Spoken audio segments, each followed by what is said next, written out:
प्रेम से बोलिए बागेश्वर धाम सरकार की जय। सन्यासी बाबा की जय। सनातन धर्म की जय। बालाजी हनुमान जी महाराज की जय।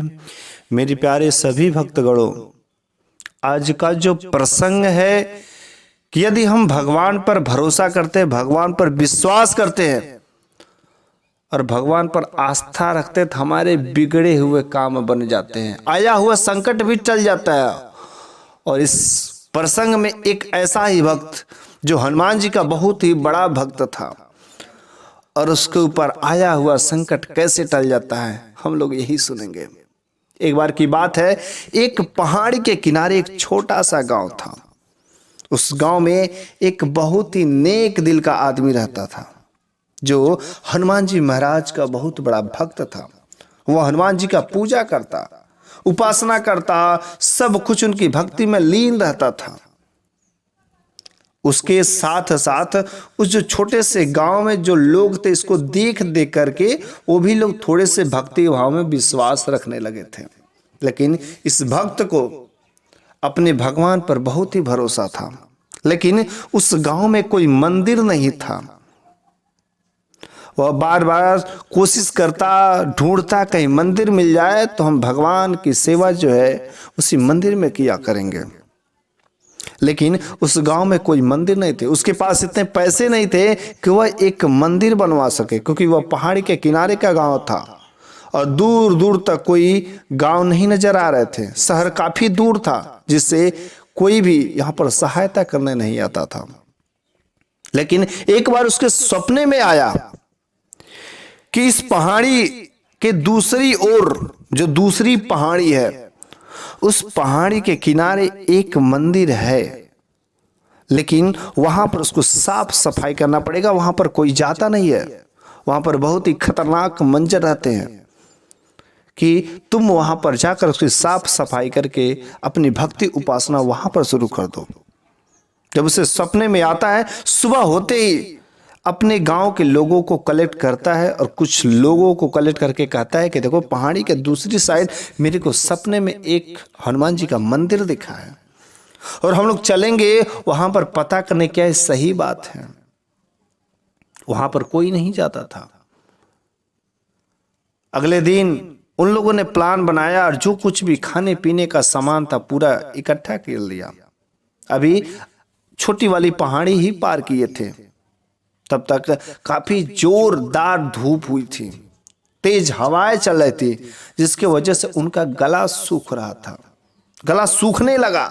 जितना भी खाना थे वे लोग खाना खा लिए, वहीं पर जो भोजन समाप्त हो गया। अब कहें कि आगे कैसे काम होगा, बस थोड़े ही भोजन बचे हैं और हम लोगों को अभी इस पहाड़ी से 10 मील दूर जाना है। वहां पर क्या होगा पता नहीं। तो उन लोगों ने भगवान की उपासना करना शुरू कर दिया। वहीं पर उस भक्त ने बैठा एक पेड़ के नीचे और भगवान की आराधना करने लगा। कहा, हे भगवान, यदि ऐसे धूप रहेंगे, ऐसे तेज हवाएं चलती रहेगी तो हम लोग कैसे उस जगह पर पहुंचेंगे। यदि आपने स्वप्न में दिखाया तो मेरा रास्ता क्लियर करिए भगवान। तब तक कुछ समय के बाद एक अच्छा सा घनघोर बादलों का समूह आता है, लेकिन केवल बादलों का समूह रहता है, उसमें पानी नहीं रहता, जिसकी वजह से पूरा ही पूरा छायादार हो जाता है। वही हवाएं ठंड ठंड चलने लगती है और प्रभु की कृपा उन पर हो जाती है। वे लोग बड़े ही सुकून हो गए, कहे कि हाँ, प्रभु की माया ही अजीब है, अब हम लोग बड़े आसानी से जा सकते हैं। धीरे धीरे करते करते उस पहाड़ी को पार करते दूसरी पहाड़ी के किनारे पहुंचते हैं।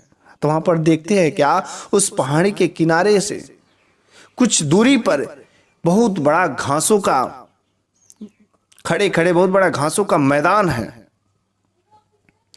और उसमें आदमी से बड़े बड़े भी घास हैं। और एक ऐसा जगह घास है जो चारों तरह से घेरा गया हो, और वो भी खूब बड़े बड़े घास, और बीच में ऐसा लग रहा था उसमें कुछ खाली जगह है।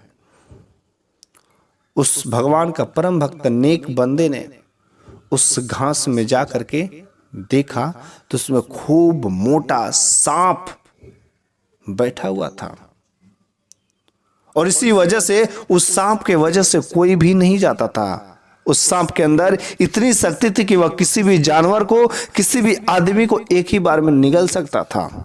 बहुत ही मोटा सांप था, जिसके वजह से, जिसके डर से कोई भी आता नहीं था।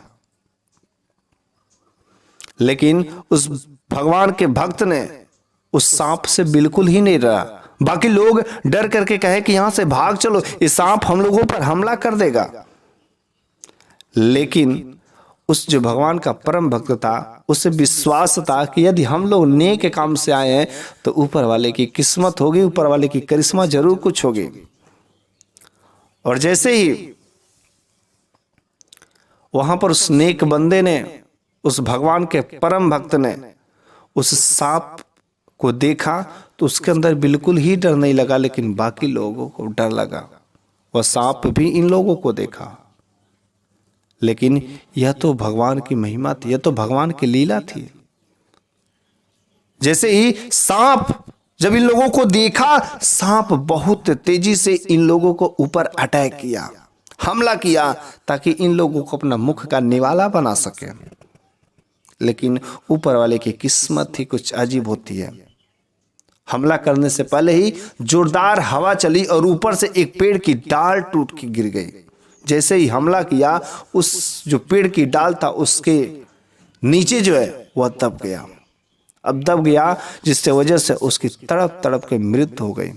अब उस जगह से जाने से कोई नहीं डरेगा। वहां पर बाद में इन लोगों ने कोशिश किया कि कहीं ये सांप फिर से जीवित तो नहीं है। टच करके देखा तो वह सांप बिल्कुल ही मर गया था। अब उस जगह से कोई डरने की बात नहीं है। जो भी लोग, जो भी भगवान के भक्त के रास्ते में आते हैं, उसका यही हाल होता है। और उस जो सांप के वजह से वहां पर कोई नहीं जाता था, क्योंकि वह सांप अपना निवाला बना लेता था। लेकिन इस भगवान का परम भक्त जो दूत बन करके आया था, उस सांप की आज अंतिम दिन हो गए। उसके बाद जब उन लोगों ने ढूंढा तो एक बहुत ही सुंदर भगवान का मंदिर एक झाड़ी में था। उसमें हनुमान जी की लाल रंग की बनाई हुई मूर्ति वहां पर स्थित थी। उस झाड़ी को साफ करने के बाद, वहां अच्छे से व्यवस्था करने के बाद, वह भक्त वहीं का पुजारी बन गया। और धीरे धीरे सब काम वहां पर व्यवस्थित होने लगा। और इस तरीके से वहां पर भी एक धीरे धीरे गांव का वास हो गया। जय जय राम, जय सिया राम। प्रेम से बोलिए बागेश्वर धाम सरकार की जय सिया राम।